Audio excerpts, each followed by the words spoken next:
Joining us, presidential historian, speechwriter, and Rogers Distinguished Professor at Vanderbilt University, Jon Meacham. Jon, it's a weighty moment. That's the way I'll put it. What do you expect to hear from the king? I think you're exactly right. I think there'll be a subtle message about the bedrock of the Western Alliance, an alliance that in some ways begins with Magna Carta, what Churchill called the title deeds of freedom. When Churchill was here in 1941, just after Pearl Harbor and Germany declared war on us, he lit the national Christmas tree with President Roosevelt, and they spoke on Christmas Eve.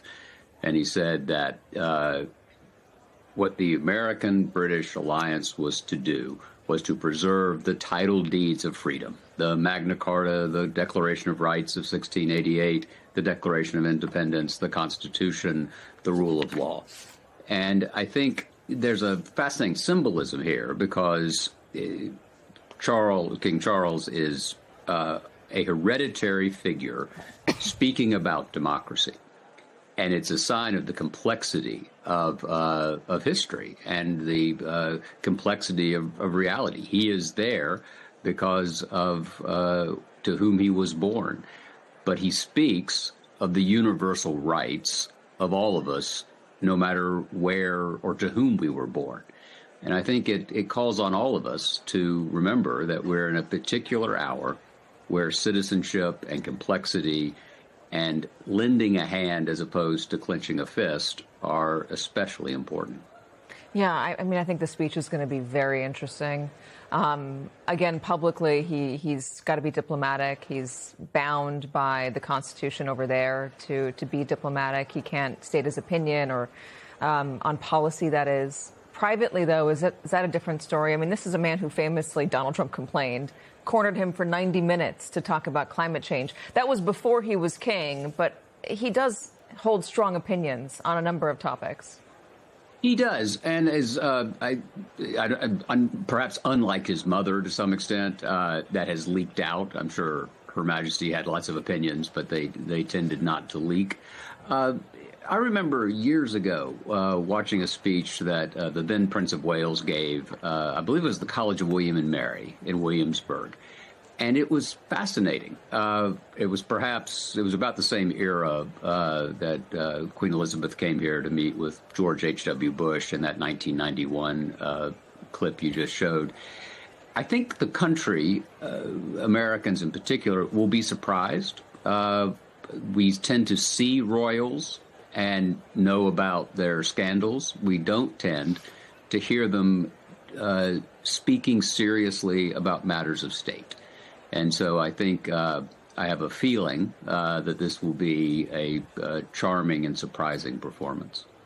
So Donald Trump has no love lost right now, at the very least, for the Prime Minister, Keir Starmer. As you heard, he said he's no Churchill. He's called him a loser. He said this is no longer the Rolls-Royce of alliances. But he does have a real affinity for the royals. There's a new book out that says that he has a very rare portrait. I think there's only 3 in existence, maybe just 2, of the Queen in his dining room in Mar-a-Lago. So I wonder, in this situation, what can the king do that the Prime Minister cannot? Well, I think he speaks from a place of sentiment. I don't want to say it's unsubstantive, but I think we've read the past couple of days how President Trump sees Queen Elizabeth and the royal family sort of through the prism of his mother, about whom we don't hear very much. So without being Freudian on a Tuesday afternoon, that's an interesting thing for him to cite. And I think we can always, I don't know if you're like this, I certainly am, I can hear tough things from people, not only whom I respect, but of whom I am fond and might even want to impress. And so that's an interesting question, right?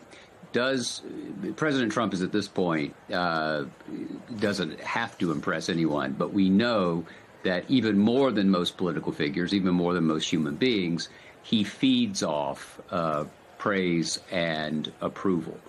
And so if the king can deploy the art of charm, create the aura of the royal family, and then offer a message that might not otherwise be heard or even spoken to President Trump to his face, that could be a real service. I made kind of a sweeping statement in the introduction, and I'd like you to gut check me on it. It seems like this is a moment where the relationship between the UK and the US is more strained than ever.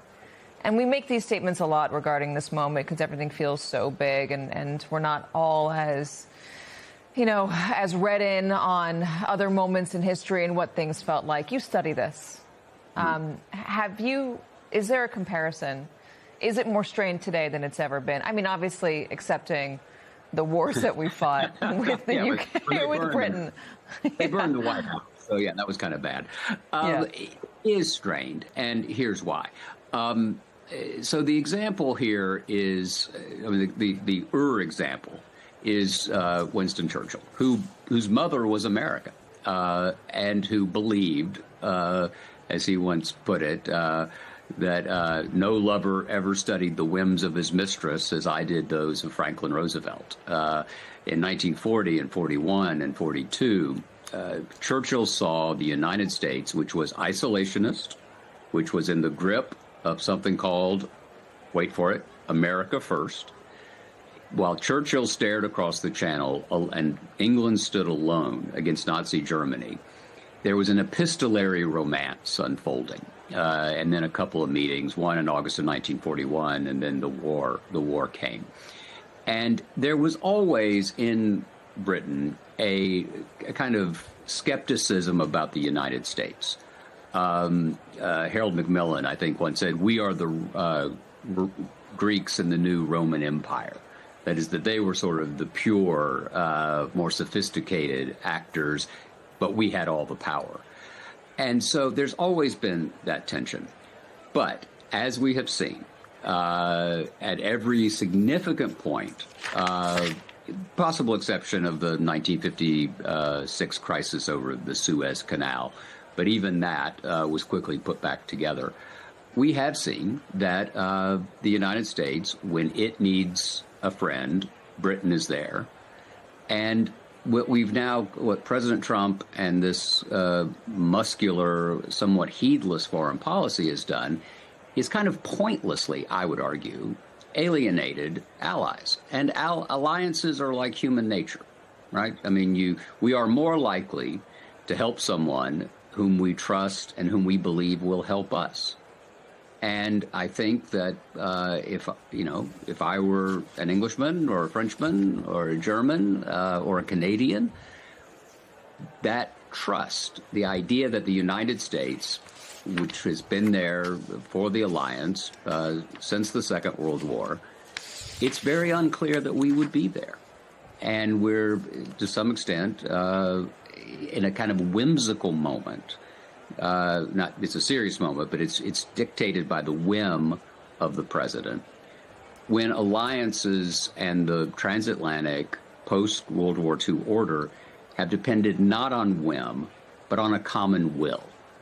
And that's what has to be preserved.